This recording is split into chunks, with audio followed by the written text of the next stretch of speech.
ഓം ഹരിശ്രീ ഗണപതയേ നമ. അവിഘ്നമസ്തു. ഓം നമോ ഭഗവതേ വാസുദേവായ ശ്രീകൃഷ്ണ പരമാത്മനേ നമ.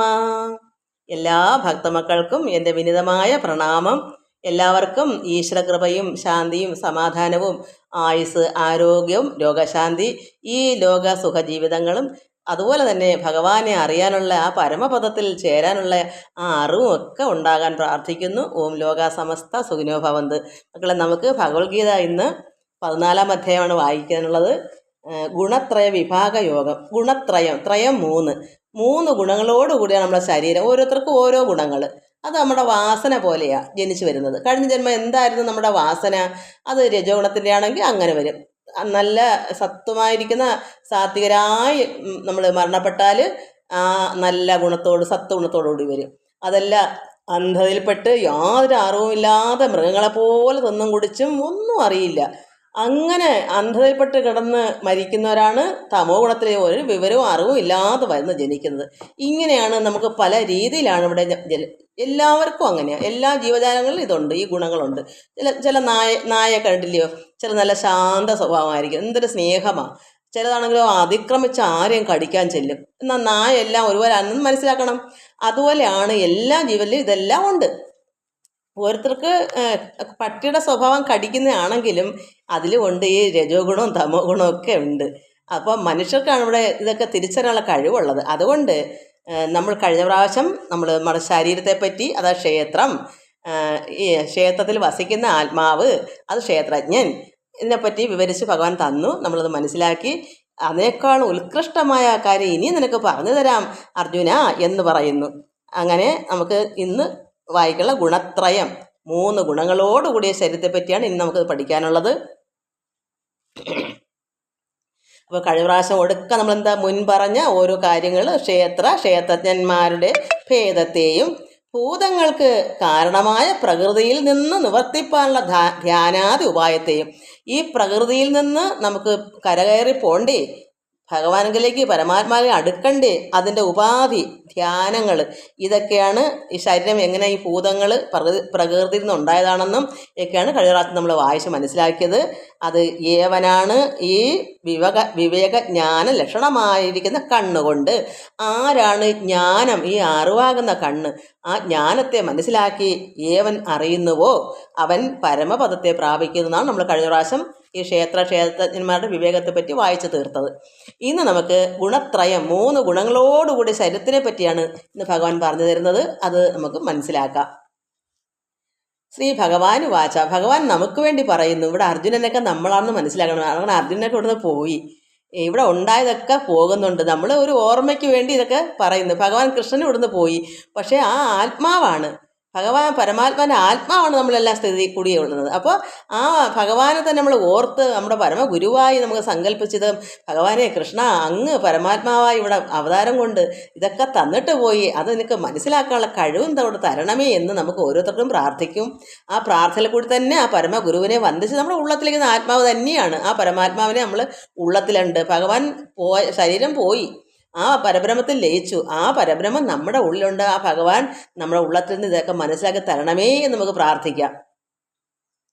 ശ്രീ ഭഗവാൻ പറയുന്നു, വാച പരം ഭൂയ പ്രവക്ഷ്യാമി ജ്ഞാനമുത്തമം ജ്ഞാത്വാ മുനയ സർവേ പരാം സിദ്ധിമിതോ ഗതാ.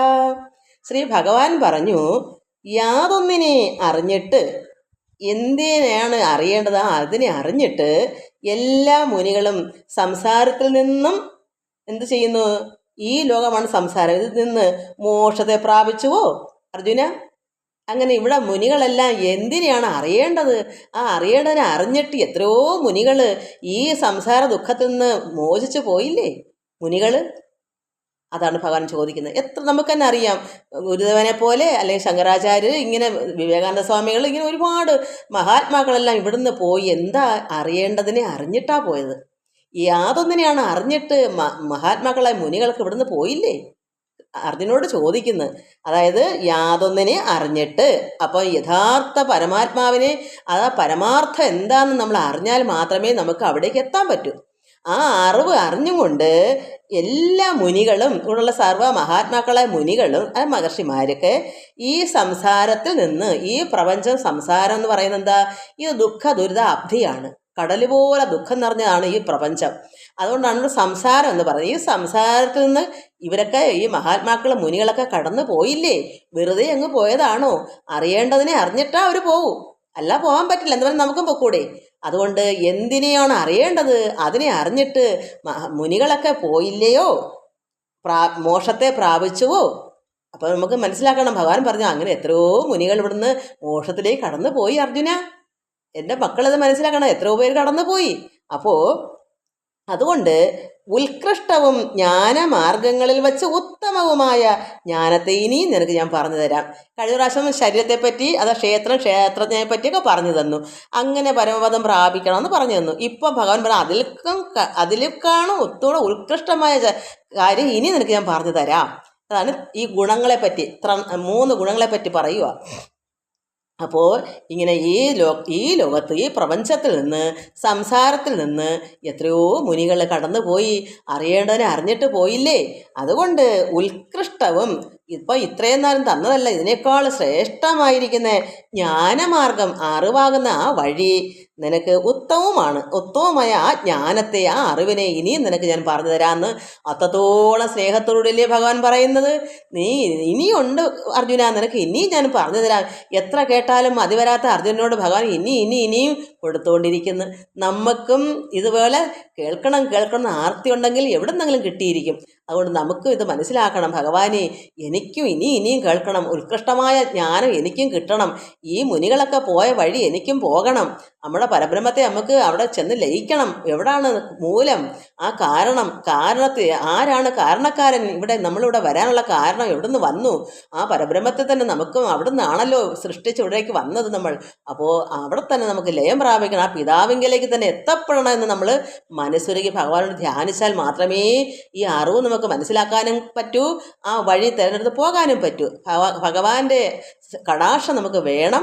അത് ഗുരുത്വമായിട്ട് നമ്മുടെ ഉള്ളത്തിൽ തന്നെ പരമാത്മാവായ കൃഷ്ണമൂർത്തി, ആ പരബ്രഹ്മമൂർത്തി ആ കൃഷ്ണനായി വന്നു. അത് ഇത്രയും ഉപദേശം തന്നു, നമ്മൾ നന്നായി കൈക്കൊണ്ട് സ്വീകരിച്ച് തപസ്സിരുന്ന് ഭഗവാനെ ഇത് എനിക്കും അങ്ങനെ ആയിത്തീരണമെന്ന് അപേക്ഷിക്കണം നമ്മൾ. എന്നാലേ നമുക്കത് മനസ്സിലാവാൻ പറ്റൂ. അങ്ങനെ ഇനിയും നിനക്ക് ഞാൻ പറഞ്ഞു തരാം. അപ്പോൾ 2ാമത്തെ ശ്ലോകത്തിൽ എന്താ ഭഗവാൻ പറയുന്നത്? ഇതം ജ്ഞാനം ഉപാശ്രിത്യ മമ സാധർമ്മ്യ ആഗത സർഗേപി നോ ഉപജായന്തേ പ്രളയേന വ്യഥന്തി ച. ഈ ജ്ഞാനത്തെ തന്നെ ഉപാശ്രയിച്ച് എൻ്റെ സമാധാന ധർമ്മത്തെ പ്രാപിച്ചവർ.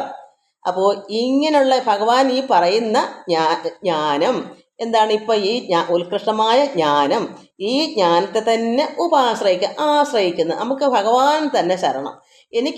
ഇത് തന്നെ എനിക്ക് ആശ്രയം ഭഗവാൻ, എനിക്ക് അങ്ങ് പറഞ്ഞു തരുന്നത് തന്നെ എനിക്ക് ഉപാധി, അത് തന്നെ എനിക്ക് മുറുകെ പിടിച്ച് നിൽക്കണം. എന്നിട്ട് എൻ്റെ സമാധാന ധർമ്മത്തെ പ്രാപിച്ചവർ. അപ്പോൾ ഭഗവാൻ എന്താണ്?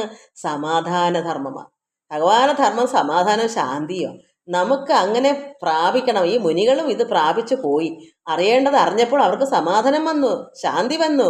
അവർക്ക് അത്രമാത്രം ഐശ്വര്യം, കീർത്തിയ, പ്രകാശം ഇതൊക്കെ അവർക്ക് ഉണ്ടായി. അവർ ചെല്ലേണ്ടിടത്ത് വരെ എത്തിപ്പിടിച്ചു. അതുകൊണ്ട് ഭഗവാനെ അങ്ങ് പറയുന്നത് പോലെ എനിക്കും അങ്ങനെ ആവണം. അതുകൊണ്ട് ഭഗവാൻ പറയുന്നു, ഈ ജ്ഞാനത്തെ തന്നെ ഉപാശ്രയിച്ച് എൻ്റെ സമാധാന ധർമ്മത്തെ പ്രാപിച്ചവർ ലോക സൃഷ്ടിയുടെ ആരംഭത്തിൽ പോലും ജനിക്കുന്നില്ല, പ്രളയം കൊണ്ട് ദുഃഖിക്കുന്നതുമില്ല. ഭഗവാൻ പറഞ്ഞു തന്ന തരുന്ന ഈ മാർഗം സ്വീകരിച്ച മഹാത്മാക്കളെ മുനികൾ എന്ത് ചെയ്യുന്നു? ഭഗവാന്റെ ആ ഉപദേശം മനസ്സിലാക്കി അത് അറിയേണ്ടതിനെ അറിഞ്ഞു പോയവർ ഈ സൃഷ്ടി തുടങ്ങിയ കാലം, സൃഷ്ടി തുടങ്ങിയ ആ സമയം ആദി പോലും അവർ ജനിച്ചിട്ടില്ല. അത്രമാത്രം ഭഗവാനിൽ തന്നെ ബ്രഹ്മത്തെ അവർ ലയിച്ചു കഴിഞ്ഞു. അതുകൊണ്ട് ഭഗവാൻ ഈ ലോക സൃഷ്ടിയുടെ ആരംഭത്തിൽ പോലും അവര് ജനിക്കുന്നില്ല. ജനിക്കാത്തവനെങ്ങനെയാ പ്രളയത്തിൽ പോണത്? ജനിച്ചില്ലേ പിന്നെ പ്രളയം ഉണ്ടാവില്ലല്ലോ അവർക്ക്. അതുപോലെ തന്നെ ജനിക്കുന്നില്ല, പ്രളയം കൊണ്ട് അവർ ദുഃഖിക്കുന്നതുമില്ല. കാരണം പ്രളയം വരുമ്പോൾ നമ്മളൊക്കെ ദുഃഖിക്കുന്നത്, അയ്യോ പ്രളയം എപ്പോഴാണോ എന്തോ എല്ലാം നശിക്കുമല്ലോ നമ്മൾ ചിന്തിക്കും. പക്ഷേ ഈ മഹാത്മാക്കൾ ഇവിടുന്ന് ഭഗവാന്റെ ഉപദേശം കേട്ട് ചെല്ലേണ്ടത് ചെന്നവരെന്താ? സൃഷ്ടി തുടങ്ങിയിട്ട് അവർ വന്നിട്ടുമില്ല, പിന്നെയോ പ്രളയത്തിൽ അവർ ദുഃഖിക്കുന്നതുമില്ല. കാരണം ജനിച്ചെങ്കിലേ ദുഃഖിക്കേണ്ട കാര്യമുള്ളൂ. പരമാത്മാവിൽ ലയിച്ചു കഴിഞ്ഞു അവർ. അപ്പം നമ്മൾ മനസ്സിലാക്കണം, നമുക്ക് ഭഗവാനിൽ എത്തണമോ അതോ വീണ്ടും വീണ്ടും ഈ ഗുണങ്ങളോടുകൂടി ജനിച്ചു വരണമോ? തമോ ഗുണമോ രജോ ഗുണമോ ഒക്കെ ആണെങ്കിൽ നമുക്ക് കഷ്ടപ്പാടല്ലേ. അതുകൊണ്ട് നമ്മുടെ വാസനയ്ക്കൊത്തല്ലേ നമുക്ക് ജനിക്കാനും പറ്റൂ.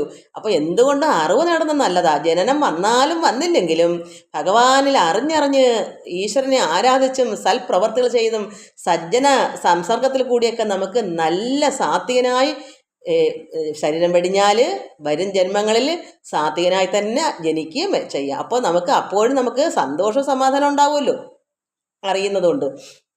അല്ലാതെ നമുക്ക് തമോ ഗുണമൊക്കെ ആണെങ്കിൽ നമ്മുടെ കഷ്ടതയല്ലേ, ഒരിക്കലും കരകയറാൻ പറ്റൂ. അതുകൊണ്ട് ഭഗവാൻ പറയുന്നു, പ്രളയം കൊണ്ട് അവർ ദുഃഖിക്കുന്നതുമില്ല, സൃഷ്ടിയുടെ ആരംഭത്തിൽ പോലും ജനിക്കുന്നതുമില്ല. കാരണം ഭഗവാന്റെ ഈ ജ്ഞാനമാർഗം ഉപദേശിച്ച് പോയ മുനികൾ. അപ്പം നമുക്കും ഭഗവാന്റെ ജ്ഞാനമാർഗം കേട്ട് മനസ്സിലാക്കി അവിടേക്ക് കടക്കണം, അവിടേക്ക് പോകണം. പോകണ്ടെന്നവർക്ക് പോകാം, അല്ലാത്തവർക്ക് അവരവരുടെ ഇഷ്ടം. ഞാനിത് പറഞ്ഞു തരാനല്ലേ പറ്റത്തുള്ളൂ. പിന്നെ നമുക്ക് 3-ാമത്തെ ശ്ലോകം വായിക്കാം. മമ യോനിർമഹൽ ബ്രഹ്മ തസ്മിൻ ഗർഭം ദധാമ്യഹം. മമ യോനിർമഹൽ ബ്രഹ്മ തസ്മിൻ ഗർഭം ദധാമ്യഹം സംഭവ സർവഭൂതാനാം തതോ ഭവതി ഭാരത. ഹേ അർജുന, മഹത്തായ ബ്രഹ്മം എൻ്റെ ഗർഭസ്ഥാനമാണ്. അപ്പോൾ ഈ ബ്രഹ്മം അത്ര അതിനപ്പുറം വേറൊന്നില്ല. ബാക്കിയെല്ലാം താഴേ ഉള്ളൂ. ഈ മഹത്തെന്ന് പറയാൻ ബ്രഹ്മത്തെ മാത്രമേ ഉള്ളൂ, ബാക്കിയൊക്കെ അതിന് താഴേ ഉള്ളൂ. ഈ അവതാരങ്ങളെല്ലാം താഴേക്ക് വരും. ആരെല്ലാം അവതാരം പരമാത്മാവ് തന്നെ അവതരിച്ച് വന്നാൽ പോലും ശരീരം വെടിഞ്ഞു പോയി ആ ബ്രഹ്മത്തിൽ ലയിച്ചല്ലോ. അപ്പോൾ ആ മഹത്തായ ബ്രഹ്മം അല്ലാതെ മഹത്ത് വേറൊന്നുമില്ല. അതുകൊണ്ട് ഈ മഹത്തായ ബ്രഹ്മം എൻ്റെ, അതാ പരമാത്മാവിൻ്റെ തന്നെ ഗർഭസ്ഥാനമാണ്. അതിൽ ഞാൻ ഗർഭത്തെ ധരിക്കുന്നു. അപ്പോൾ പരമാത്മാവ് പിതാവാണ്. നമുക്കുള്ള വീട്ടിൽ ഗൃഹനാഥനും ഗൃഹനാഥയും ഉള്ളതുപോലെ തന്നെയാണ് ഈ പ്രകൃതി ഗൃഹനാഥയും. അതായത് പുരുഷനായിരിക്കുന്ന ആ ബ്രഹ്മം പുരുഷനുമാണ്. അപ്പോൾ പരമാത്മാവ് ബ്രഹ്മം, അതായത് പുരുഷനും പ്രകൃതി സ്ത്രീയുമാണ്. അപ്പോൾ മനസ്സിലാക്കണം, അത് നമ്മൾ തന്നെയാണെന്ന്. നമ്മളിൽ ശരീരം, ഈ ശരീരം എന്താണ്? പ്രകൃതി. ഇതിൽ വസിക്കുന്ന പുരുഷനാരാ? ആ ബ്രഹ്മം, ആ ആത്മാവ്. അപ്പോൾ ഇതെല്ലാവരിലും ഈ ബ്രഹ്മം തന്നെയാണ്. പക്ഷെ നമ്മൾ തിരിച്ചറിയാത്തത് കൊണ്ടാണ്. അപ്പോൾ ഈ ക്ഷേത്രജ്ഞൻ എന്ന് പറയുന്ന ആ ആത്മാവും പ്രകൃതി എന്ന് പറയുന്ന ക്ഷേത്രം, ഈ ദേഹം, ഈ ക്ഷേത്രജ്ഞന് ഇരിക്കാനുള്ള ദേഹമാണ് ക്ഷേത്രം. ഇത് പ്രകൃതിയാണ്, പ്രകൃതിയിലേ ഉള്ള ശരീരം. അത് ബ്രഹ്മത്തിന്, പരമാത്മാവായിരിക്കുന്ന ആ പരബ്രഹ്മത്തിന് ശരീരമില്ല, എന്നാൽ ഇത് ക്ഷേത്രത്തിൽ വസിക്കുന്നു. അപ്പോൾ ഓരോ വ്യക്തികളും ആരാണ്? പ്രകൃതി പുരുഷന്മാരാണെന്ന് മനസ്സിലാക്കണം. നമ്മൾ എല്ലാ ആനയായാലും കുതിരയായാലും നായായാലും സർവത്തിലും ഉണ്ട്. അവർക്കുള്ള മൃഗത്തിനനുസരിച്ചുള്ള അത് ഇല്ലാതിരിക്കാൻ പറ്റത്തില്ലല്ലോ. എല്ലാത്തിലും പുരുഷനും സ്ത്രീയും ഉണ്ടല്ലോ. അപ്പോൾ ശരീരം എടുത്തിട്ടുണ്ടെങ്കിൽ അത് പ്രകൃതിയിൽ നിന്ന് തന്നെയാണ്. ഗുണങ്ങളും പ്രകൃതിക്കേ ഉള്ളൂ. അത് നായ്ക്കായാലും മൃഗത്തിന്, ആർക്കായാലും മനുഷ്യനായാലും ഈ ത്രിഗുണങ്ങളുണ്ട്. അപ്പോൾ ഒരു മനുഷ്യർക്ക് ഇത് തിരിച്ചറിവുള്ളൂ എന്ന് മാത്രം. അതുകൊണ്ട് ഇവിടെ ശരീരം എടുത്തിട്ടുണ്ടെങ്കിൽ ഗുണങ്ങളുമുണ്ട്. അപ്പോൾ നമുക്ക് എല്ലാ ശരീരത്തും ആരുണ്ട്? ക്ഷേത്രജ്ഞനായിരിക്കുന്ന ആ പരമ്പൊരുളുണ്ട്, പ്രകൃതിയായിരിക്കുന്ന ശരീരവും ഉണ്ട്. ഈ ശരീരം പ്രകൃതിയും പുരുഷൻ ആ ബ്രഹ്മം നമ്മുടെ ഉള്ളത്തിലും വസിക്കുന്നുണ്ട്. അത് രൂപമില്ലാത്തതുകൊണ്ട് അത് ആത്മചൈതന്യമായി തന്നെ എല്ലാ ശരീരത്തും കുടികൊള്ളുന്നുണ്ട്. അപ്പം പ്രകൃതിയും പുരുഷനും നമ്മൾ തന്നെയല്ലേ. ആണും പെണ്ണും ഒന്നും വ്യത്യാസമില്ല. ഒരു സ്ത്രീക്കും പുരുഷനും ഒരുപോലെയാണ്. പുരുഷൻ്റെ ശരീരം പ്രകൃതിയും പുരുഷനിൽ വസിക്കുന്നത് ആത്മാവുമാണ്. സ്ത്രീയിലും അതുതന്നെ. സ്ത്രീയുടെ ശരീരം പ്രകൃതിയും സ്ത്രീയിൽ വസിക്കുന്നത് ആ ആത്മാവും തന്നെയാണ്. അവിടെ ആത്മാവിന് സ്ത്രീ പുരുഷ അങ്ങനെയുള്ള ഭേദമില്ല. ഇത് നമ്മളെല്ലാവരും, ഏത് ആണും പെണ്ണും ഒരേപോലെ തന്നെയാണ്. പ്രകൃതി ശരീരമാണ്. എല്ലാ ശരീരത്തിലും ആത്മാവ് കുടികൊള്ളുന്നുണ്ട്. അതുകൊണ്ട് ഹേ അർജുന, മഹത്തായ ബ്രഹ്മം എൻ്റെ ഗർഭസ്ഥാനമാണ്. അതിൽ ഞാൻ ഗർഭത്തെ ധരിക്കുന്നു. അതിൽ നിന്ന് സകല ഭൂതങ്ങളുടെ ഉൽപ്പത്തി ഭവിക്കുന്നു. അപ്പോൾ ഈ സകല ഭൂതങ്ങൾ വെച്ചാൽ നമ്മളെല്ലാം ഭൂതങ്ങളാണ്. എറമ്പ് തൊട്ട് സർവ്വതും, ഒരു അണു തൊട്ട് ബ്രഹ്മാവരെല്ലാം അവിടെ ശരീരം എടുക്കുന്നു. അതെല്ലാം എന്താണ്? ഭൂതങ്ങൾ. അപ്പോൾ ഈ ഭൂതങ്ങൾക്ക് അതിൽ നിന്ന് ഏതിൽ നിന്നാണ്? ആ പരബ്രഹ്മത്തിൽ നിന്ന്, ആ ഗർഭസ്ഥാനത്ത് നിന്നാണ് നമ്മളെല്ലാം ഉണ്ടാകുന്നത്. അപ്പോൾ മനസ്സിലാക്കണം, പുറമേയുള്ള ഈ പ്രകൃതി എന്ന് പറഞ്ഞാൽ സർവ്വപ്രപഞ്ചം മൊത്തം പ്രകൃതിയാണ്. ആ പ്രകൃതിയിൽ മൊത്തം എന്നിൽ എങ്ങനെ കുടികൊള്ളുന്നു ബ്രഹ്മം, ആത്മാവ്, അതുപോലെ സർവത്തിലും ആ ആ പരബ്രഹ്മം ഉണ്ട്. ഈ ശരീരമാകുന്ന പ്രകൃതിയിൽ. അപ്പം ഞാനൊരു ശരീരം, മക്കളെ നിങ്ങളെല്ലാവരും ഓരോ ശരീരം. ഈ ശരീരത്തിലെല്ലാം പുരുഷനുണ്ട്, പ്രകൃതിയുണ്ട്. അത് ശരീരം പ്രകൃതിയും ഗുണങ്ങളോട് കൂടിയ പ്രകൃതി. അതായത് ത്രിഗുണങ്ങളിൽ ഏതെങ്കിലും ഒരു ഗുണങ്ങൾ ആ ശരീരത്തിലുണ്ട്. അത് വാസന പോലെയാണ്. അതിനെ നമുക്ക് മാറ്റിമറിക്കുകയും ചെയ്യാം. എനിക്കിപ്പോൾ ഞാൻ തമോ ഗുണത്തിൽ ജനിച്ചെന്നിരിക്കട്ടെ, എനിക്കത് തമോ ഗുണം വേണ്ട, എനിക്ക് ആ ഗുണം എനിക്ക് വേണ്ട. ഞാൻ അതിൽ നിന്ന് കടന്ന് രജോ ഗുണത്തിലേക്ക് കടക്കാം. മറ്റു മാർഗ്ഗങ്ങൾ സ്വീകരിച്ചാൽ മതി. ഇതിനെ ഒഴിച്ചു കളയണം. വേണ്ടാത്ത ആലസ്യങ്ങളും ഇരുട്ടുകളും ഒക്കെ അജ്ഞാനമൊക്കെ മാറ്റിയിട്ട് എനിക്ക് കുറച്ച് അധ്വാനിക്കണം, എനിക്ക് നന്നായിട്ട് ജീവിക്കണം എന്ന് കരുതിയാൽ എനിക്ക് അധ്വാനിച്ച് സമ്പാദിച്ചുകൂടി? വേണം അതിൽ നിന്ന് എന്താ പറയുക, സത്വഗുണത്തിലേക്ക് നമുക്ക് പോകാം. എനിക്ക് ഈ ആർത്തി വേണ്ട, എനിക്ക് നല്ല ഒരു സാത്വികനായി ജീവിക്കണം. അപ്പോൾ എന്താണ്, ഭഗവാന്റെ ചരിത്രങ്ങളും ഇതൊക്കെ അറിഞ്ഞും കേട്ടും പ്രാർത്ഥിച്ചും ധ്യാനിച്ചും ഒക്കെ സത്വഗുണത്തിലേക്ക് കയറാം. വേണ്ടെങ്കിൽ ഇങ്ങനെ കടന്ന് കഷ്ടപ്പെടാം. അത്രയേ ഉള്ളൂ. അതുകൊണ്ട് ഭഗവാൻ പറഞ്ഞു, ഈ സർവത്തിലും ഞാൻ അതായത് മഹത്തായ ബ്രഹ്മം എൻ്റെ ഗർഭസ്ഥാനമാണ്. അതിൽ നിന്ന് ഞാൻ ഗർഭത്തെ ധരിക്കുന്നു. അതിൽ നിന്ന് സകല ഭൂതങ്ങളുടെയും ഉൽപ്പത്തിയും ഭവിക്കുന്നു. അപ്പോൾ ഈ സകല ജീവജാലങ്ങളുടെ ഉൽപ്പത്തി പരമാത്മാവിൽ നിന്ന് ഉണ്ടായതാണ്, ബീജം. അതാണ് ഭഗവാൻ പറഞ്ഞത്. നമുക്ക് 4-ാമത്തെ ശ്ലോകം. സർവയോനിഷു കൗന്ദേയ മൂർത്തയ സംഭവന്തിയ താസാം ബ്രഹ്മ മഹാദ്യോനിരഹം ബീജപ്രദപിത. ഹേ അർജുന, എല്ലാ യോനികളിലും, നമ്മളെല്ലാവർക്കും യോനിയുണ്ട്. സർവ മനുഷ്യരുടെ എല്ലാ യോനികളിലും ഏതെല്ലാം മൂർത്തികൾ, ശരീരങ്ങൾ ഉണ്ടാകുന്നുവോ? ഭഗവാൻ ചോദിക്കുന്നു. ഇവിടെ മനുഷ്യ ശരീരത്തിലായാലും മൂർത്തികൾ, ശരീരങ്ങൾ എടുക്കുന്നുണ്ട്. അതായത് കൃഷ്ണൻ എങ്ങനെ വന്നു, ശ്രീരാമൻ എങ്ങനെ വന്നു? കൃഷ്ണമൂർത്തിയാ. പരമാത്മാവിൻ്റെ അവതാരമായ കൃഷ്ണമൂർത്തിയാണ് ഭഗവാൻ ശ്രീകൃഷ്ണൻ. ആരല്ല വന്നത്? പരമാത്മാവിൻ്റെ ബീജം, അതാ പിതാവായിരിക്കുന്ന പരബ്രഹ്മത്തിൽ നിന്ന്. എവിടെ നിന്ന്? അതായത് പുരുഷൻ ആരാണ്? വസുദേവരും സ്ത്രീ ആയിരിക്കുന്ന അമ്മ ദേവകിയാണ്, മനുഷ്യയോനിയല്ലേ.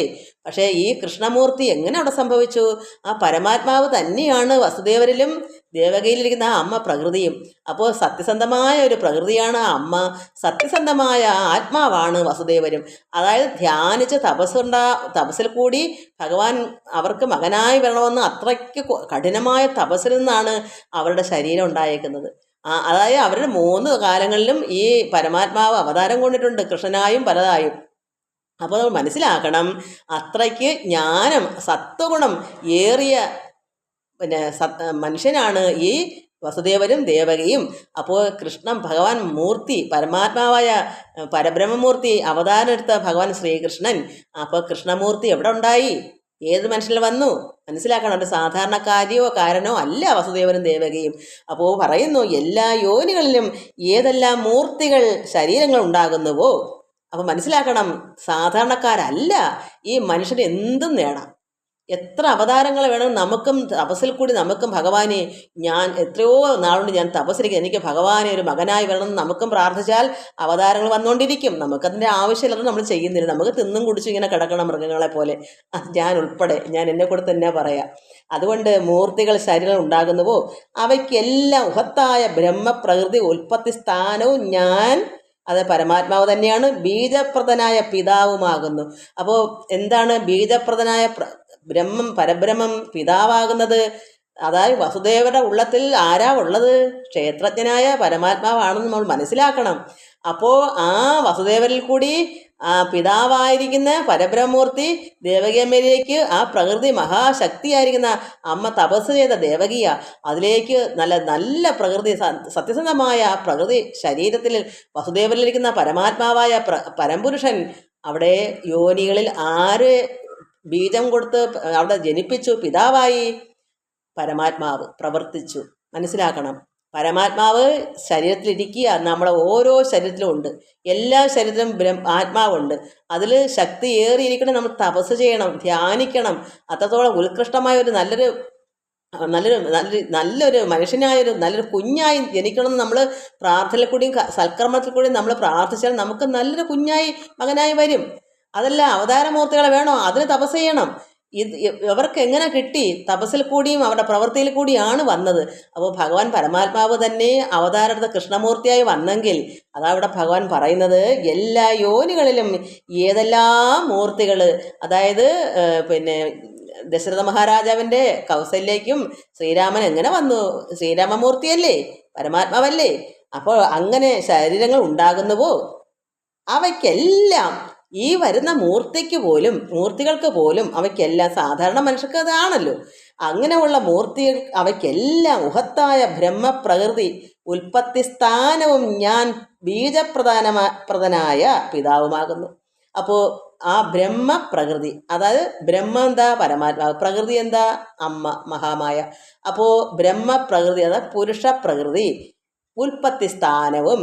അപ്പോൾ ഈ യഥാർത്ഥമായിരുന്ന ആ പ്രകൃതിയും യഥാർത്ഥമായിരുന്ന ആ പുരുഷനും വസുദേവരും ദേവകിയാണെന്ന് സങ്കല്പിച്ചുകൂടെ ഉള്ളത്തിൽ? അങ്ങനെ ആയിത്തീരണം നമ്മൾ. അതുകൊണ്ട് അതിൻ്റെ ഉൽപ്പത്തി സ്ഥാനവും ഞാൻ ബീജപ്രദനായ പിതാവുമാകുന്നു. അപ്പോൾ പിതാവ് ആരാണ്? ആ കൃഷ്ണമൂർത്തിയുടെ പിതാവ് ആരാണ്?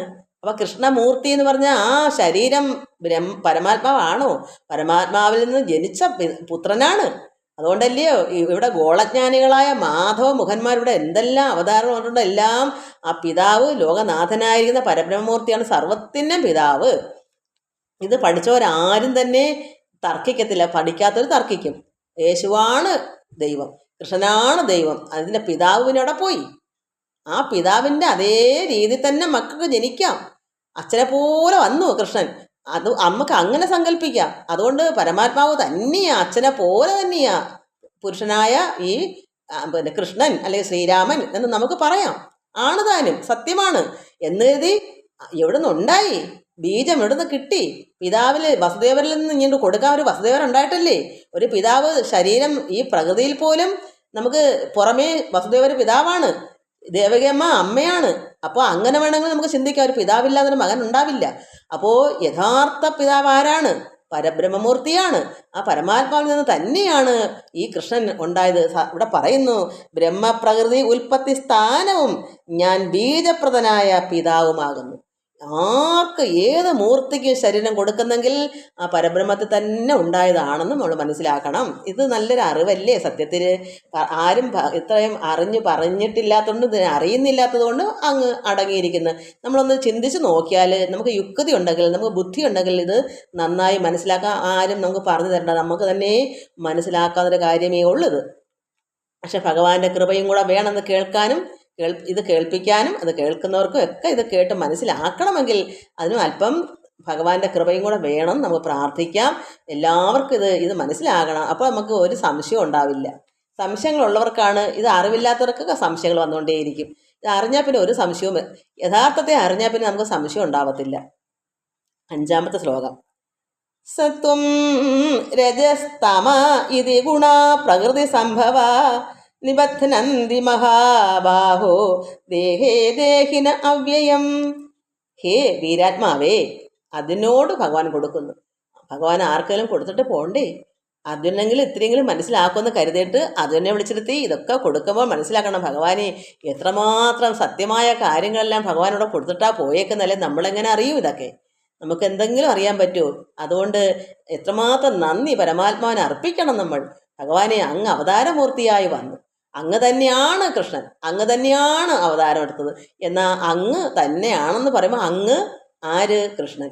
അപ്പോൾ അങ്ങ് കൃഷ്ണനും എന്ന് പറയുമ്പോൾ അവിടെ രണ്ടായി വന്നു. അപ്പോൾ പിതാവ് പുത്രനെ എന്ന് നമുക്ക് ചിന്തിക്കാം. അപ്പോൾ പരമാത്മാവ് തന്നെ സ്വന്തം അതേ രൂപത്തിൽ തന്നെ ഭഗവാന്റെ അതേ പരമാത്മാവിൻ്റെ എത്രമാത്രം അറിവാണോ അതെല്ലാമായി തന്നെയാണ് കൃഷ്ണനെ അവതാരം മകനായി ഇവിടെ വെച്ചത്. അപ്പോൾ ഇതെല്ലാം നമുക്ക് പറഞ്ഞു തരണമെങ്കിൽ അങ്ങനെ വന്നല്ലേ പറ്റൂ. അറിവോടുകൂടി തന്നെ വരണ്ടായോ? അറിവില്ലാത്തത് എന്ത് പറഞ്ഞു തരാനാ? എത്രയോ മഹാത്മാക്കളൊക്കെ ഇവിടെ അല്ലാതെയൊക്കെ വന്നിട്ടുണ്ട്. അവരെല്ലാം അറിവും പറഞ്ഞു തന്നിട്ടുണ്ടോ? അറിവുണ്ടെങ്കിലേ പറഞ്ഞു തരാൻ പറ്റൂ. അപ്പോൾ ഒറിജിനലായിട്ട് ഇതിത്രയും ഈ ഭാഗവതവും ഭഗവത്ഗീതയും പോലെ ഒരു ഗ്രന്ഥത്തിലും ഇല്ല എന്നാണ് മനസ്സിലാക്കേണ്ടത്. ഇത് തന്നെയാണ് അങ്ങോട്ടും ഇങ്ങോട്ടൊക്കെ വളച്ചും പിടിച്ചൊക്കെ വയ്ക്കുന്നത്. ഇത് തന്നെയാണ് ഏതിൽ നോക്കിയാലും ഇത് തന്നെ ഉള്ളൂ. അപ്പോൾ നമുക്കിത് ഇത്രയും മനസ്സിലാക്കണമെങ്കിൽ ഭഗവാൻ പരമാത്മാവ് തന്നെ അവതരിച്ച് നമുക്ക് പറഞ്ഞു തന്നു. അത് വേദവ്യാസ മഹാമുനിയിൽ കൂടി ഇരുന്ന് നമുക്കിതൊക്കെ തന്നു എന്ന് മനസ്സിലാക്കാം. അപ്പോൾ ഹേ വീരാത്മാവേ, സത്വം രജസ് തമസ് ഇത് 3 ഗുണങ്ങളാണ്. സത്വവും രജസും തമസും, അത് 3 ത്രിഗുണങ്ങൾ. ഇങ്ങനെ പ്രകൃതിയിൽ നിന്നുണ്ടാകുന്ന ഗുണങ്ങൾ, ഇതെല്ലാം ഈ പ്രകൃതിയിൽ നിന്നാണ് ഉണ്ടാകുന്നത്. എന്താണ് പ്രകൃതിയിൽ നിന്ന്? ശരീരം പ്രകൃതിക്കേ ഉള്ളു. അപ്പോൾ ശരീരമില്ലാത്തവർക്ക് എങ്ങനെ ഗുണം ഉണ്ടാകും? അപ്പോൾ നമുക്ക് ശരീരം തന്നത് പ്രകൃതിയാണ്. ആ പ്രകൃതിയിൽ നമ്മുടെ വാസന കൊണ്ടാണ് നമ്മൾ പ്രകൃതി ജനിക്കാനും കാരണം. നമുക്ക് കഴിഞ്ഞ ജന്മം വാസന ഉള്ളതുകൊണ്ടാണ് നമ്മൾ ഗുണങ്ങളായിട്ട് ഇവിടെ ജനിക്കേണ്ടി വരുന്നത്. പ്രകൃതിയിൽ വരണമെങ്കിൽ തന്നെ നമ്മൾ കർമ്മം ചെയ്തെങ്കിലേ വരാൻ പറ്റൂ. എങ്ങനെ കർമ്മം? കഴിഞ്ഞ ജന്മത്തിൽ എന്തൊക്കെയോ കാട്ടിക്കൂട്ടിയതിന് ബാലൻസ് കിടന്ന വാസന, ആ വാസന നല്ലതായാലും ചള്ളായാലും ഓരോ ഗുണങ്ങളായിട്ട് വന്നേ പറ്റൂ. അപ്പോൾ പ്രകൃതിക്ക് ശരീരം ഉള്ളതുകൊണ്ട് നമുക്ക് പ്രകൃതിയിൽ നിന്ന് തന്നെയാണ് നമുക്ക് ഗുണങ്ങളും കിട്ടിയേക്കുന്നത്. അതുകൊണ്ട് ഗുണങ്ങൾ, പ്രകൃതിയിൽ നിന്നുണ്ടാകുന്ന ഗുണങ്ങൾ നാശരഹിതനായ ജീവാത്മാവിനെ ശരീരത്തിൽ നിബന്ധിക്കുന്നു. എന്താണ് ശരീരത്തിൽ നിബന്ധിക്കുന്നത്? പ്രകൃതിയിൽ നിന്നുണ്ടാകുന്ന ഈ ഗുണങ്ങൾ നാശരഹിതനായ, നാശമില്ലാത്ത ആർക്കാണ്? നമ്മുടെ നമ്മുടെ ഉള്ളത്തിലെ ആത്മാവിന് നാശമില്ല. ശരീരമേ മരിക്കുന്നുള്ളൂ. എപ്പോഴും ഈ ശരീരത്തിന് നാശമുണ്ട്, എന്നാൽ ആത്മാവിന് നാശമില്ല. അതിനെ വെട്ടിക്കണ്ടിക്കാനോ മുറിച്ച് കുത്തിക്കൊല്ലാനോ ഒന്നും നോക്കുന്നതല്ല. അത് ഒരു അഖണ്ഡം നിറഞ്ഞിരിക്കുന്ന ഒരു വസ്തുവാണ്. അതുകൊണ്ട് അതിനെ വേർതിരിച്ചെടുക്കാനൊന്നും പറ്റത്തില്ല. അതുകൊണ്ട് നാശരഹിതനാണ് ഈ ആത്മാവ്. എന്നാലോ അങ്ങനെയുള്ള ആ ജീവാത്മാവിനെ ശരീരത്തിൽ നിബന്ധിക്കുന്നു. എന്താണ്? ഈ സത്വവും രജസും തമസ്, ഈ 3 ഗുണങ്ങൾ. ഇപ്പോൾ തമോ ഗുണത്തിലാണ് ഞാൻ എൻ്റെ വാസനയെങ്കിൽ, തമോ ഗുണം അത്രമാത്രം ആലസ്യം, നിദ്ര, ഉറക്കം, അന്ധകാരം, വെളിവില്ല, എപ്പോഴും എന്താ പറയുക, മൂകത, അങ്ങനെ ആലസ്യപ്പെട്ട് ഒരു വെളിവില്ലാതിരിക്കുന്ന അവസ്ഥയിലാണ് ഞാൻ കഴിഞ്ഞ ജന്മം മരിച്ചു പോയെങ്കിൽ, ഈ ജന്മം അതേപോലെ തന്നെ ഇത്തിരി കൂടുതൽ ആലസ്യപ്പെട്ട് വെളിച്ചമില്ലാതെ അറിവില്ലാതെ വന്നിവിടെ ഭൂമിയിൽ പ്രകൃതിയിൽ വരും. ആ ഗുണത്തോടു കൂടി വരും. അപ്പോൾ ആ ഗുണം എന്ത് ചെയ്യും? നാശമില്ലാത്ത ഈ ജീവാത്മാവിനെ നിബന്ധിച്ചിടും. ഞാൻ അനുഭവിക്കുന്ന ദുഃഖങ്ങളും ദുരിതങ്ങളും ആലസ്യങ്ങളും ഇങ്ങനെയൊക്കെയുള്ള എല്ലാം ആരും അനുഭവിക്കുന്ന ആത്മാവ്. എന്തൊരു കഷ്ടമോ, എന്തൊരു ജീവിതം. നമ്മൾ പറയില്ലേ, എന്തൊരുതം തന്നെ എന്ന് ആര് പറയുന്നു? ആത്മാവിരുന്ന് എന്നും ദുഃഖവും ദുരിതം തന്നെ എന്ന് നമ്മൾ പറയില്ലേ. അപ്പോൾ ആരാണ് നാശരഹിതനായ ആത്മാവാണെങ്കിലും നിബന്ധിക്കുന്നത് ഈ ആത്മാവിനെ ശരീരം. അതുപോലെ സത്വഗുണമായാലും ഇതുപോലെ നല്ല ജ്ഞാനിയാണ്, സർവത്തിനും അറിവും എല്ലാം തികഞ്ഞൊരു സത്വഗുണക്കാരനാണ്. കഴിഞ്ഞ ജന്മം നമ്മൾ അങ്ങനെ പോയി, പക്ഷേ വീണ്ടും ജനിക്കേണ്ടി വന്ന, എല്ലാം വിരക്തി വരാതെ വന്നാൽ നമ്മൾ വീണ്ടും ജനിക്കേണ്ടി വരും. എങ്കിലും ആ സാത്വികനായി തന്നെ ജനിച്ചു വരാം. അപ്പോഴും നമ്മൾ എന്ത് ചെയ്യും? നല്ല അറിവും ജ്ഞാനവും ഉണർവും പ്രകാശവും ഒക്കെ ഉണ്ടാവും. നല്ല അറിവോടുകൂടിയ പ്രകാശങ്ങളൊക്കെ വരുമ്പോൾ എന്തൊരു സുഖമാ എന്തൊരു ആനന്ദമാ. അപ്പോൾ ആ ആനന്ദ സുഖത്തെ നിബന്ധിച്ചിടും ആത്മാവ്. അപ്പം മറ്റതെങ്ങനെയാ? ദുഃഖം. ദുഃഖം. രജോ ഗുണമാണെങ്കിലോ, രജോ ഗുണത്തിൽ എന്ത് വരും? കിട്ടിയത് പോരാ, ഇനി നാളെ എവിടെ പോയി കൊണ്ടുവരണം, അധ്വാനിച്ച് കർമ്മം ചെയ്ത് ഇങ്ങനെ കിടക്കും. മരിക്കുന്നതിൻ്റെ അപ്പോഴും കർമ്മം ചെയ്യൊക്കെ ആവുമെങ്കിൽ, വയ്യാതാണ് കിടന്ന് പോന്നെങ്കിലേ ഉള്ളൂ. എന്നാലും മനസ്സവിടെ ഇരിക്കും, ഞാനത് ചെയ്തില്ലല്ലോ, എനിക്ക് ഇന്നത് കിട്ടിയില്ലല്ലോ. ഈ ആഗ്രഹം രജോ ഗുണം. ആ ആഗ്രഹം ഈ ജീവാത്മാവിനെ നിബന്ധിക്കുന്നു. ജീവാത്മാവിന് നാശമില്ലെങ്കിലും ഈ ഗുണം നിബന്ധിച്ചിടുവാണ്. എന്തൊരു നാളെ എവിടെ പോയി കൊണ്ടുവരും, ഈ ചിന്തകൾ ഇങ്ങനെ ആത്മാവിനെ നിബന്ധിക്കുന്നു. അതാണ് ഇവിടെ പറയുന്നത്. അപ്പോൾ ഓരോ ഗുണത്തിനെ പറ്റിയാണ് ഇവിടെ പറയാൻ പോകുന്നത്.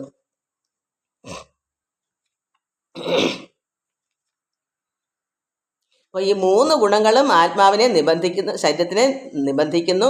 അതിൽ നമ്മൾ സത്വം രജസ് തമസ് ഇങ്ങനെ പ്രകൃതിയിൽ നിന്നുണ്ടാകുന്ന ഗുണങ്ങൾ നാശരഹിതനായ ജീവാത്മാവിനെ ശരീരത്തിൽ നിബന്ധിക്കുന്നു. അതിൽ നമുക്ക് ഒരു സത്വഗുണത്തെ പറ്റി പറയാം. തത്ര സത്വം നിർമ്മലത്വാൽ പ്രകാശകം അനാമയം സുഖസംഗേന ബധ്നാതി ജ്ഞാനസംഗേന ചാനഘ. അതായത് സത്വം നിർമ്മലമാണ്, അത് കളങ്കമില്ലാത്ത ഹൃദയം നിർമ്മലമാണ്. അതായത് നമുക്ക് ഒരു ഭക്തൻ അത്രമാത്രമാണ് സത്വഗുണം. ഒരു ഭക്തനെ ചിന്തിച്ചാൽ മനസ്സിലാകുന്ന ഹൃദയം ശുദ്ധമാണ്, കളങ്കമില്ല, മാലിന്യമില്ല, കാമക്രോധാദികളായിരിക്കുന്ന യാതൊരു ദുഷിച്ച ചിന്തകളില്ല. അപ്പോൾ അവിടെ എന്ത് ചെയ്യും? പ്രകാശം ഉണ്ടാകും. അതുകൊണ്ട് ഭഗവാൻ പറയുന്നു, അല്ലയോ പാപമില്ലാത്തവനെ അർജുന, നിനക്ക് നിഷ്കളങ്കമായ ഹൃദയമുള്ളതുകൊണ്ട് പാപമില്ലാത്തവനെ എന്ന് പറയാം. അപ്പോൾ നമ്മൾ ഓരോരുത്തരും എന്ത് ചിന്തിക്കണം? രജോ ഗുണമാണെങ്കിൽ നമ്മൾ എനിക്കും അങ്ങനെ ആകണം, എന്നെയും ഭഗവാൻ പാപമില്ലാത്തവനെ എന്ന് വിളിക്കണം. അപ്പോൾ നമ്മൾ എന്ത് ചെയ്യണം? സത്വഗുണമായിരിക്കണം. ഇപ്പോൾ നമുക്ക് രജോ ഗുണമാണെങ്കിൽ അതിൽ നിന്ന് സത്വഗുണത്തിലേക്ക് വരാം വിചാരിച്ചാൽ. അപ്പോൾ നമ്മൾ ചിന്തിക്കണം, പാപമില്ലാത്തവനെ ത്രിഗുണങ്ങൾ നിർമ്മലത്വം കൊണ്ട്, അപ്പോൾ ഈ ഗുണങ്ങളിൽ രജോ ഗുണം, തമോ ഗുണം, സത്വഗുണം, ഈ ഗുണങ്ങൾ നിർമ്മലത്വം ഉണ്ടെങ്കിൽ മാത്രമേ പ്രകാശം. അപ്പോൾ മനസ്സിലാക്കണം, നമ്മുടെ ഹൃദയം നിഷ്കളങ്കമായ ഒരു മാലിന്യമില്ലാത്ത ഹൃദയവും നിരുപദ്രവവുമായ ആരെയും ഉപദ്രവിക്കും, ഒരു എറുമ്പിനെ പോലും ഉപദ്രവിക്കാത്ത ഒരു ശരീരം, ഒരു മനസ്സ്. അപ്പോൾ നമ്മൾ നിരുപദ്രവമായിരിക്കണം. പിന്നെയോ നിർമ്മലത്വം ഉണ്ടാകണം. ഇത് ആരെയും ഉപദ്രവിക്കാതെയും മനസ്സുകൊണ്ടോ വാക്കുകൊണ്ടോ പ്രവൃത്തി കൊണ്ടോ ഒരു ദ്രോഹം ആർക്കും ചിന്തിക്കുകയോ പറയുകയോ പ്രവർത്തിക്കുകയോ ചെയ്യാതിരിക്കുകയും നല്ല ശുദ്ധമായ ഹൃദയം, നിർമ്മലമായ ഹൃദയവും ഉണ്ടെങ്കിൽ എന്തുവരും? പ്രകാശം ഉണ്ടാകും. ഹൃദയം ശുദ്ധമാണെങ്കിൽ അത്രമാത്രം സുഖമാണ്. സുഖം എന്താണ്? പ്രകാശം. എപ്പോഴും സുഖത്തിലിരിക്കുന്ന ഒരു വ്യക്തിയെ എപ്പോൾ കണ്ടാലും അവർക്ക് ഒന്നിനും ദുഃഖമില്ലല്ലോ, എപ്പോഴും സുഖമല്ലേ. ആത്മീയമായ അനുഭവം, എന്താ പറയുക, ഒരു ശാന്തി, സമാധാനം എല്ലാം കൂടെ ചേർന്നതല്ലേ സുഖം. ഇതെന്തുകൊണ്ട് വരുന്നു? സത്വഗുണം കൊണ്ട് വരുന്നു. ഈ സാത്വികനായൊരു ഭക്തനെ, ഒരു സന്യാസി, അങ്ങനെയാണ് സമാധാനവും ശാന്തിയും മറ്റുള്ളവർക്കും കൊടുക്കാനും പറ്റുന്നത്. അവർ സമ്പാദിച്ചു കൂട്ടുന്ന മൊത്തം സത്വഗുണത്തിൽ നിന്നുണ്ടാകുന്ന സമാധാനം, ശാന്തിയാണ്. അത് നിറഞ്ഞു കവിയുമ്പോൾ മറ്റുള്ളവർക്ക് കൊടുക്കാനും കിട്ടും. നിങ്ങൾക്ക് ശാന്തി ഉണ്ടാകട്ടെ, നിങ്ങൾക്ക് സമാധാനം ഉണ്ടാകട്ടെ എന്ന് പറയുമ്പോൾ മറ്റുള്ളവർക്ക് കൂടെ അത് കിട്ടും. അതുകൊണ്ട് ഭഗവാൻ പറയുന്നു, നിർമ്മലത്വം കൊണ്ടും എന്ത് വരുന്നു? പ്രകാശം. നല്ല ശുദ്ധമായ ഹൃദയം, ആരും ഉപദ്രവിക്കാത്ത എന്ന് പറഞ്ഞാൽ സർവ്വവും മംഗളകരമായിരിക്കുന്ന കർമ്മങ്ങളെ അവർ ചെയ്യത്തുള്ളൂ. അങ്ങനെ നമ്മളെ ഹൃദയം ശുദ്ധമാവും. അവർക്ക് എന്ത് കിട്ടുന്നു? പ്രകാശം. അങ്ങനെയുള്ള പ്രകാശവും നിരുപദ്രവവുമായ സത്വഗുണം സുഖസംഘം കൊണ്ട്, സുഖത്തിൻ്റെ ഒരു കൂട്ടമാണ് സുഖസംഘം. സുഖത്തിൽ തന്നെ ചേർന്ന് സംഘപ്പെട്ടിരിക്കുകയാണ്. അപ്പോൾ അവിടെ എന്ത് വരും? ജീവാത്മാവിനെ നിബന്ധിക്കുന്നു. നമ്മുടെ ജീവാത്മാവ് എന്ത് ചെയ്യുന്നു? സുഖസംഘമായിരിക്കുന്നു. ശരീരത്തിലിരിക്കുന്ന നാശരഹിതനായിരിക്കുന്ന ആ ജീവാത്മാവ് സുഖത്തിൽ സംഘപ്പെട്ടിരിക്കുന്നു. എന്തെങ്കിലും വിഷമമുണ്ടോ? എപ്പോഴും ആ ആത്മാവ് എന്ത് ചെയ്യുന്നു? എന്തൊരാനന്ദം, എന്തൊരു സുഖം, എന്തൊരു പ്രകാശം. എവിടെ നോക്കിയാലും സമാധാനം, ശാന്തി, ഒരു ഉപദ്രവവുമില്ല, ആർക്കൊരു ദ്രോഹം. അത്രമാത്രം പ്രകാശത്തിലിരിക്കുക, ആനന്ദത്തിൽ നിറഞ്ഞ് കവിഞ്ഞിരിക്കുന്ന ഒരു സുഖം. അപ്പോൾ ആ ജീവാത്മാവിനെ ഈ സുഖസംഘം നിബന്ധിച്ചിരിക്കുന്നു. നമുക്ക് ഏതാ വേണ്ടത്? ഈ സുഖസംഘം ആത്മാവിന് കൊടുക്കണമോ? ഇനി രജോഗുണത്തെ പറ്റി പറയാം. അപ്പോൾ ഇത് നന്മയാണേ സുഖം എന്ന് പറഞ്ഞാൽ, അപ്പോൾ ഈ ആത്മാവിന് എന്താ നല്ല പരമാനന്ദമല്ലേ? അത് എവിടെ നിന്ന് കിട്ടി? ആ ശരീരത്തിൽ ചെയ്ത നല്ല ഗുണങ്ങളാണ്, നല്ല വാസനകൾ കൊണ്ട് വന്നതാ. സത്വഗുണത്തിൽ നമ്മളെ ശരീരം വെടിയുമ്പോൾ സത്വഗുണപ്രധാനമായിരിക്കുന്ന സർവ്വകർമ്മങ്ങളും നന്മ കൊണ്ട് നിറഞ്ഞിരിക്കുന്ന സമയത്ത് മരിച്ചാൽ വീണ്ടും ജനിക്കുമ്പോൾ ആ വാസനയാ സത്വഗുണം. അതിൽ വന്നതുകൊണ്ടാണ് ഈ പ്രകാശവും ആ ആത്മാവ് അതിൽ രമിച്ചിരിക്കുന്നു, ആനന്ദിക്കുന്നു, സുഖം അനുഭവിക്കുന്നു. നമുക്ക് രജോ ഗുണത്തിൻ്റെ അനുഭവം നിബന്ധിക്കുന്നതിനെ പറ്റി പറയാം. അപ്പോൾ ഇത് ഒരു ഗുണക്കാരന് കിട്ടുന്ന അനുഭവമാണ്. ഭഗവാൻ ഇതെന്താ പറഞ്ഞു കൊടുക്കുന്നേ? നിനക്ക് ഉത്കൃഷ്ടമായ സ്ഥാനം ഇനി നിനക്ക് ഞാൻ പറഞ്ഞു തരാം. അപ്പോൾ ഇത് ഉത്കൃഷ്ടമായ സ്ഥാനമായി സത്വഗുണം. രജോ രാഗാത്മകം വിദ്ധി തൃഷ്ണ സംഘ സമുദ്ഭവം തൻ നിബധ്നാതി കൗന്ദേയ കർമ്മസങ്കേന ദേഹിനം. അതായത് അർജുന, ഭഗവാൻ പറയുന്നു, രജോ ഗുണം രാഗസ്വരൂപവും തൃഷ്ണയിൽ നിന്നുണ്ടായതും എന്ന് മനസ്സിലാക്കുക. അതാണ് രജോ ഗുണം. അത് സത്വഗുണത്തിൻ്റെ ഒന്നും അല്ല. കാരണം ആഗ്രഹങ്ങളുടെ ഒരു കൂമ്പാരമാണ്. ഇന്നൊന്ന് കിട്ടിയാൽ ദൈവമേ ഇത്രൂടെ കിട്ടണേ, നാളെ 100 കിട്ടിയാലും അയ്യോ ഇത്രൂടെ കിട്ടണേ, 1000 കൊടുത്താലും പറയും അയ്യോ 10,000 വേണം ഭഗവാനെ എന്നുള്ള രീതിയിലാണ് വയസ്സായി മരിക്കുവോളവും ചെയ്യുന്ന ഗുണം. അവർ മരിച്ചാൽ എന്ത് ചെയ്യും? വീണ്ടും ഈ ഗുണത്തിൽ തന്നെ കിടക്കും, രജോ ഗുണം. അങ്ങനെയാണ് അതിൽ നിന്ന് മുക്തനാവണമെങ്കിൽ എന്ത് ചെയ്യണം? അതിൽ നിന്ന് സത്വഗുണം നമ്മൾ അനുഭവിച്ചത് അതുകൂടെ ആയി വരണം. അത് വേണമെങ്കിൽ ചെയ്യണം. ഇന്ന് ജനങ്ങൾക്കെല്ലാം ഇത് മതി, ഇതാണ് സുഖം എന്നാണ് കരുതുന്നത്. കാരണം രജോ ഗുണം, എനിക്ക് എല്ലാവരെക്കാളും മെച്ചമായ വലിയ മാളിക വേണം, വലിയ കാറ് വേണം, അല്ലെങ്കിൽ വിമാനം വേണം, വലിയ തലച്ചോറുള്ളവരും വലുത് എന്ന് പറഞ്ഞാൽ എല്ലാം അത് വേണം, ഇത് വേണമുള്ള ചിന്തയിൽ ഇങ്ങനെ പോകുക. എങ്ങനെ അവരൊരു സന്യാസിയുടെ ലക്ഷണം സത്വം എടുക്കാൻ പറ്റും? ആ ആനന്ദവും പരമാനന്ദവും അനുഭവിക്കണം അവർക്ക് ചിന്ത വരുന്നത്. അവർ വിചാരിക്കുന്നത് ഈ ലോകം മൊത്തവും പിടിച്ചടക്കിയ അതാണ് സുഖമെന്ന്. പക്ഷേ ഒരിക്കലും ദുരിതം വിട്ട് മാറത്തില്ല. ഒന്നല്ലെങ്കിൽ വേറെ രീതി നമുക്ക് ദുഃഖമേ ഉണ്ടാക്കൂ. എത്ര വാരി കൂട്ടാൻ ദുഃഖം ഉണ്ടാകും. അതേപോലെ ആനന്ദത്തിൽ എപ്പോഴും ആനന്ദം നിർവൃതിയിലിരിക്കണം. 24 മണിക്കൂറും നമുക്ക് സുഖം അനുഭവിക്കണമെങ്കിൽ സത്വഗുണം തന്നെ ആയിരിക്കണം. അതുകൊണ്ട് അർജുന, രജോ ഗുണം രാഗസ്വരൂപവും അത് ആഗ്രഹങ്ങളുടെ രൂപമാണ്. അത് തൃഷ്ണയിൽ നിന്ന്, അത് ആഗ്രഹത്തിൽ നിന്നുണ്ടായതാണെന്ന് മനസ്സിലാക്കുക. രജോ ഗുണം കർമ്മസംഘം കൊണ്ട് അപ്പം കർമ്മത്തിൽ പെട്ടടക്കുക. കിട്ടിയത് പോരാ, നാളെ ഇന്ന ജോലി ചെയ്താൽ ഇന്നത് കിട്ടും, അതിൽ കൂടി വേറൊരു ജോലി രാത്രി കൂടെ വർക്ക് ചെയ്താലോ ഒത്തിരി കിട്ടും. കർമ്മം ചെയ്തത് പോരാ, കിട്ടിയത് പോരാ, അതിന് വെറുതെ ഇരുന്നാൽ വന്നു ചേരത്തില്ല. അതിന് ഓരോരോ തൊഴിലുകൾ ചെയ്ത് ചെയ്ത് ചെയ്ത് മരിക്കാൻ കിടക്കുമ്പോഴും ചിന്തിക്കും, അയ്യോ ശരീരത്തിന് സുഖമല്ലേ, നാളെ പോയി ഇന്നത് ചെയ്യാമായിരുന്നു, പക്ഷേ മരിച്ചും പോകും. അപ്പോഴാ വാസനയും കൊണ്ടാണ് പിന്നെ വേറൊരു ജന്മം ജനിച്ചു വരുന്നത്. അതുകൊണ്ടാണ് രജോ ഗുണത്തിൽ വന്ന് ചാടുന്നത്. നമ്മൾ അങ്ങനെയാണ് ഓരോ ഗുണങ്ങളും നമുക്ക് വന്നു ചേരുന്നത്. നമ്മൾ തന്നെയാണ് അതിന് കാരണക്കാർ. അതിന് കാരണക്കാരും നമ്മുടെ ശരീരവും നമ്മുടെ ഈ ജീവനും കൂടെ തന്നെയാണ്. കാരണം ഇത് നിബന്ധിച്ച് കിടക്കുമല്ലയോ ജീവനും കൂടെ. അതുകൊണ്ട് ഈ രജോ ഗുണം കർമ്മസംഘം, മറ്റെന്തോ സുഖസംഘം. സത്വഗുണത്തിൽ നമ്മൾ എന്താ വായിച്ചത്? സുഖസംഘം കൊണ്ട് ജീവാത്മാവിനെ നിബന്ധിക്കുന്നു.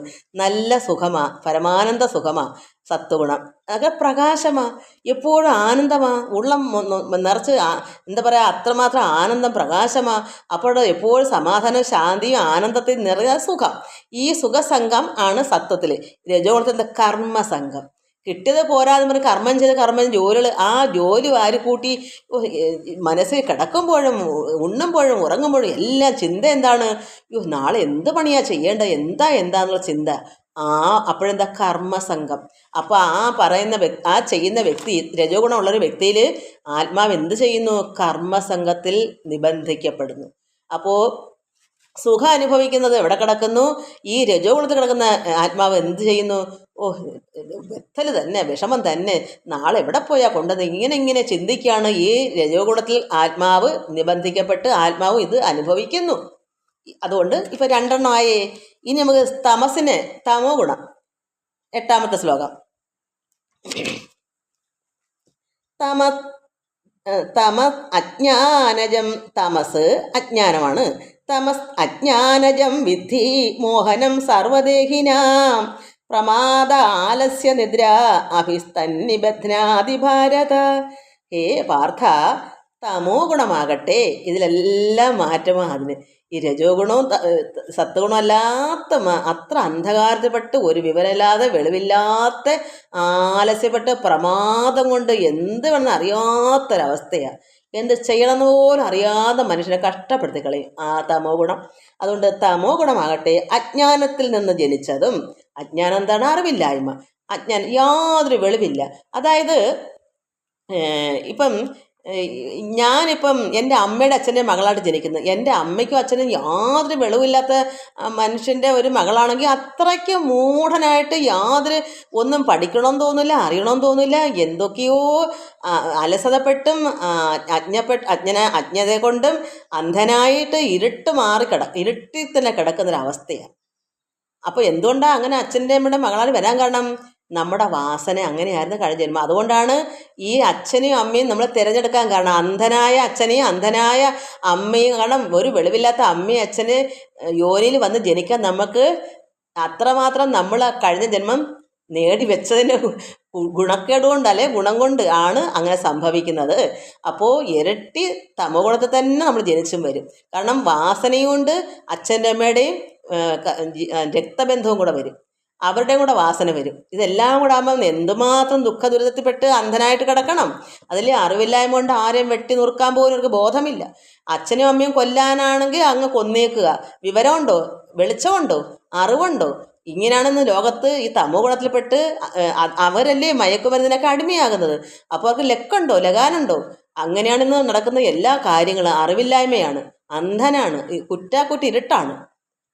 അതുകൊണ്ട്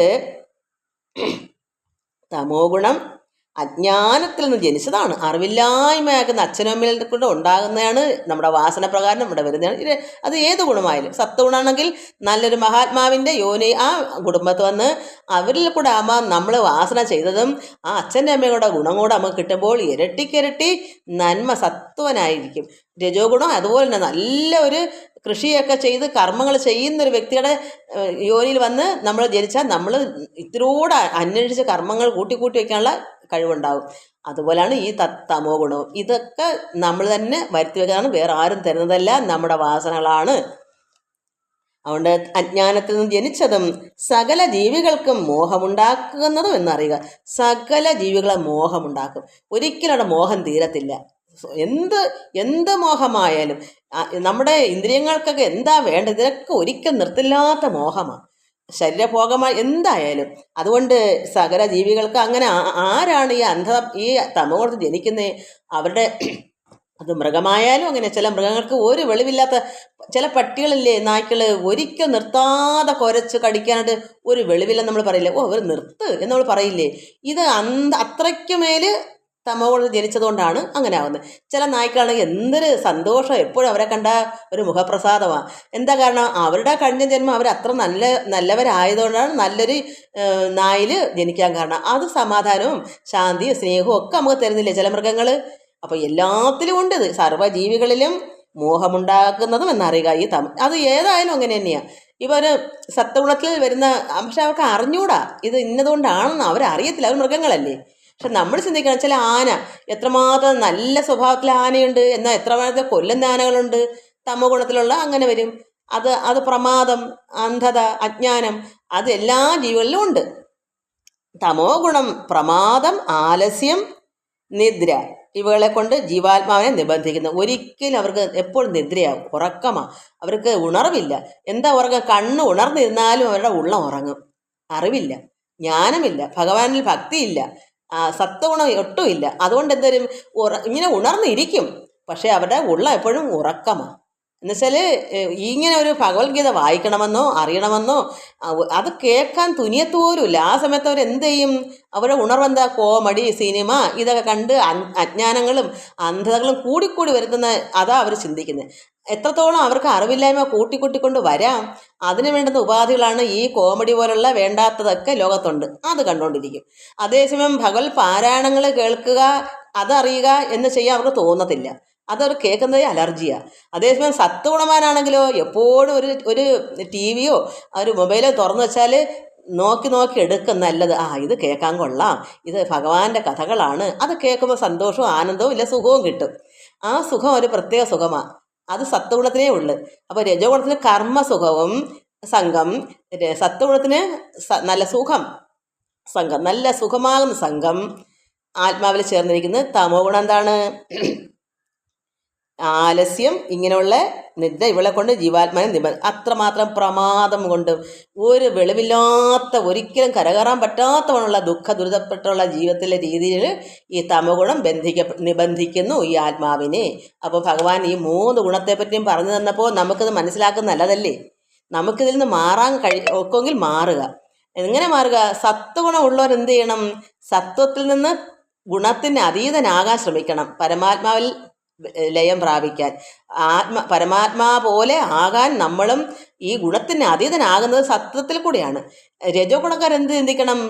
നന്നായി പ്രാർത്ഥിച്ച് എനിക്കും ഒരു സത്വനായി, ഒരു സാത്വികനായി, ഒരു ഭക്തനായി മാറണം, ഒരു ഭക്തയായി മാറണം എന്ന് നമ്മൾ ചിന്തിച്ചാൽ നമുക്ക് കിട്ടാവുന്നതേ ഉള്ളൂ. അതിന് ഈശ്വരാരാധനകൾ ചെയ്യുകയും ഈശ്വരനെ വർണ്ണിക്കുന്ന, സ്തുതിക്കുന്ന, ഇതിനെപ്പറ്റി പറയുന്ന സ്ഥലങ്ങളിൽ പോയി കേൾക്കുകയും എല്ലാം വരുമ്പോൾ അവർക്ക് സത്വനായി മാറാം. അതല്ലെങ്കിൽ അടുത്ത ജന്മം ആ വാസന കിടന്നാൽ നല്ലൊരു സാത്വികനായി ജനിക്കാം. തമോ ഗുണക്കാരൻ എന്ത് ചെയ്യണം? രജോ ഗുണമാവണം എന്ന് ചിന്തിക്കുമ്പോൾ അതല്ലെങ്കിൽ രജോ ഗുണത്തിൽ നിന്നും സത്വത്തിൽ തന്നെ കയറാം. എനിക്ക് ഈ ആലസ്യമൊക്കെ മാറിപ്പോകട്ടെ, ഞാൻ നല്ലൊരു ആശ്രമത്തിൽ പോയി നല്ലൊരു ഗുരുവിനെ കണ്ട്, അല്ലെങ്കിൽ നല്ലൊരു പ്രാർത്ഥനാലയത്തിൽ പോയി ഇതൊക്കെ കേട്ട് അയാൾ തമോ ഗുണമൊക്കെ പമ്പ കിടക്കും. നമ്മളൊന്ന് തീരുമാനിച്ചാൽ മാത്രം മതി. നമ്മുടെ മനസ്സാണെല്ലാം കാരണം. എനിക്ക് ഈ തമോ ഗുണം വേണ്ട, എനിക്ക് ഈ പ്രമാദം, എനിക്ക് നിദ്ര, ആലസ്യം, ഇതൊക്കെ വിട്ടു മാറണം. ഞാൻ നല്ലൊരു ധ്യാനത്തിൽ പങ്കുകൊള്ളാൻ പോവുകയാണ്. ആ ധ്യാനത്തിൽ കൂടി നമുക്ക് അത് കേട്ട് വരുമ്പോൾ തമോ ഗുണമൊക്കെ ഒഴിഞ്ഞു പോകും, നല്ലൊരു ഗുണവാനായി തീരാം. ഇതൊക്കെ നമുക്ക് ഭഗവാൻ തരുന്ന ഓരോ വാക്കുകൾ പഠിച്ചാൽ മാത്രം മതി. എല്ലാവർക്കും നമസ്കാരം. നമുക്കിന്ന് എത്രമാത്രം ശ്ലോകം വരെയായി? 8. 14-ാം അധ്യായം എന്താണ്? അതായത് ഗുണത്രയ വിഭാഗ യോഗം. 3 ഗുണം, ത്രയം 3 ഗുണങ്ങളോടുകൂടി നമ്മളെ ശരീരം എടുത്തതിനെ പറ്റിയാണ് ഇതെന്ന് പറഞ്ഞത്. ഇത് എല്ലാവർക്കും അത് മനസ്സിലാകുമെന്ന് ഞാൻ വിചാരിക്കുന്നു. എല്ലാവരും എന്ത് ഗുണമാണെന്ന് നമ്മൾ തന്നെ തീരുമാനിക്കുക. എനിക്ക് എന്ത് ഗുണമാണ് ഉള്ളത്? സത്വഗുണമാണോ? എന്നാൽ എനിക്ക് അതിൽ നിന്ന് മുന്നോട്ട് പോകണം. എങ്ങനെ മുന്നോട്ട്? താഴോട്ട് പോയാൽ രജോ ഗുണത്തിലേക്ക് ചെന്ന് ചാടും. അതുകൊണ്ട് അതിൽ കൂടി നമ്മൾ മുന്നോട്ട് കയറി പടി കയറി സത്വത്തിനെ സത്വം കൊണ്ട് ഹനിച്ച് ഇതിൽ നിന്നെല്ലാം മുക്തനായി എല്ലാത്തിനും വിരമിച്ച് പരമാത്മാവിൽ ലയം പ്രാപിക്കുള്ള എത്ര എളുപ്പമാണ്.